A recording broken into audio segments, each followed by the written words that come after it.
I was a huge fan of the first two films. You know, it was actually my mom who sent me an email back in 2015 saying that she was excited about this new movie, John Wick, coming out with Keanu, who she and I both love for, you know, the myriad of roles that he's had in a very incredible career. And so I loved the first two, and then when I got the call that Chad wanted to meet me, and I met him, and we clicked right away. I mean, I said yes before even reading the script, which I think you did too, right? I did the same thing. Yeah. Yes, and my wife had seen 1 and 2 before I did, and she's not even an action fan, and she loved the movies and told me that I would too, and I did. And so when I got the call, the same thing, before I even read the script, I said, yes, please.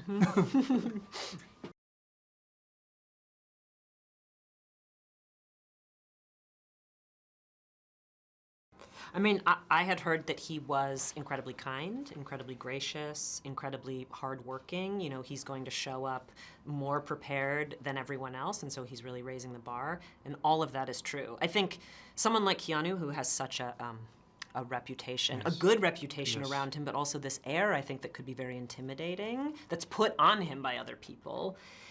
It could be easy to be intimidated by him when you meet him, except that he is so humble, kind, gracious, vulnerable, intelligent, and he enters a room as himself, as that person. And so ultimately you're like, oh my gosh, of course, you're a human being, I'm a human being, and here we are connecting, having a conversation. So yeah, it's all true. It's all true. Add to that collaborative and coming into fight rehearsals on his days off.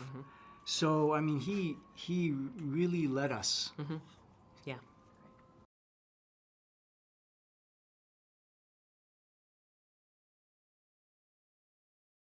You know, the John Wick world is a particular aesthetic that's really been created by Chad and Keanu. You know, it's a combination of film noir, but also foreign film, but there's also obviously action, and there's real human drama at the heart of it. You know, John Wick is an emotional, vulnerable character, and Keanu obviously is bringing that to John. And I think audiences can really connect with a real human being who has lost things that are important to him and is doing whatever he can to seek revenge, you know, in the way that he does because he's a trained assassin. You know, I agree, and you know, the story is there, and Chad and Keanu are so grounded and open and forward-thinking. Yeah. So they're moving with the times, and they're bringing the world to the people that don't get a chance to go out. Yeah, and I think, you know, it's really evident from Chad to Keanu that you know, they show up to work and they're not there to mess around. And for me as a performer, like I'm gonna show up and I'm not messing around either. I'm there to do the work and do the best job that I can. And so I think that's why the projects are going to attract people who want to do that kind of work. Yeah. Yeah.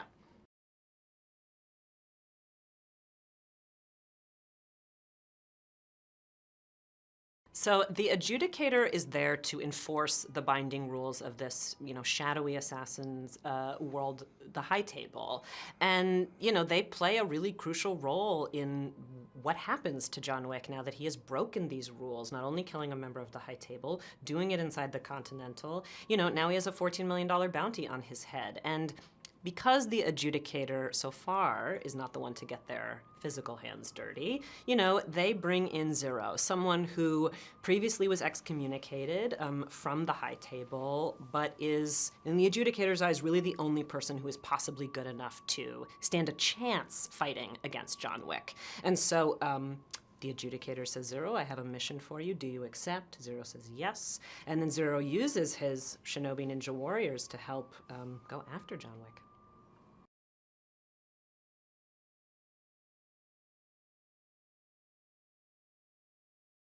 Well, Zero loves John Wick, respects him, looks up to him, is inspired by him. And, you know, that was all on the page. And what was interesting for me is that that's how I feel about Keanu. So I could play that organically. And because it is so contrary that, you know, you love the person that you actually want to go out and kill, you know, it brings some levity and humor to the story. But that's the fact, is that, yes, I honor what I do, I'm going to do what the Adjudicator, you know, gives me, you know, the task at hand. But I also love this person. So I think that's what makes it very interesting and funny.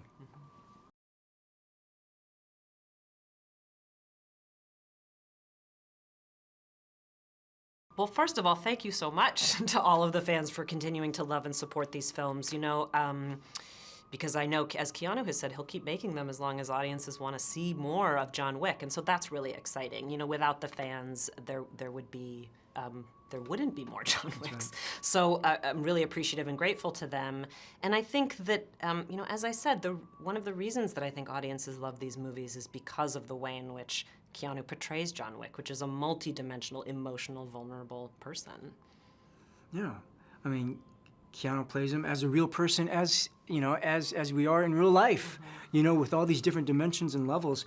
And again, Chad and Keanu, they're forward thinkers. They move with the times, so we're not held back in others, the way action movies were. It's a real movie with a whole world and diversity.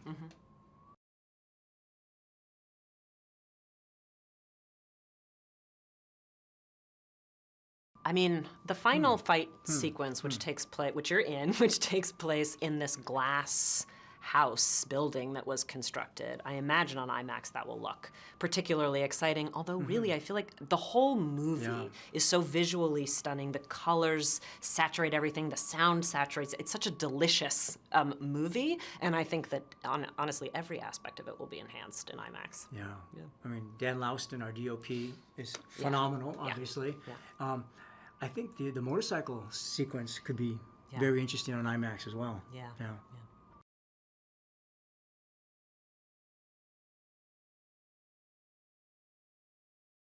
I think one of the great things that I love about the first two John Wicks, and this one is no different, is that it's everything that I loved about movies and going to the movies when I was a kid. It's an adrenaline ride from start to finish. You get action, you get humor, you get real human drama. It's visually stunning. It travels all over the world, and at the heart of it is this real person who's really in a fight for his life, and not only his literal life, but whatever life he might have had that he lost because he lost his wife, his dog, his car, all of these things. And I think that the exciting thing about the third film is that we get to go deeper into that, and there's a nostalgic experience about watching these films, as I said, because it's everything that I loved as a kid, and I think people of all ages, the experience of going to a theater, the lights going down, sharing that experience with everyone in the room is something that's really special. And I think, John Wick 3 is not going to disappoint in that arena. Yeah, visually stunning, and the sound. From what I understand, every gun has a different sound. I mean, it's rich and diverse on every single level.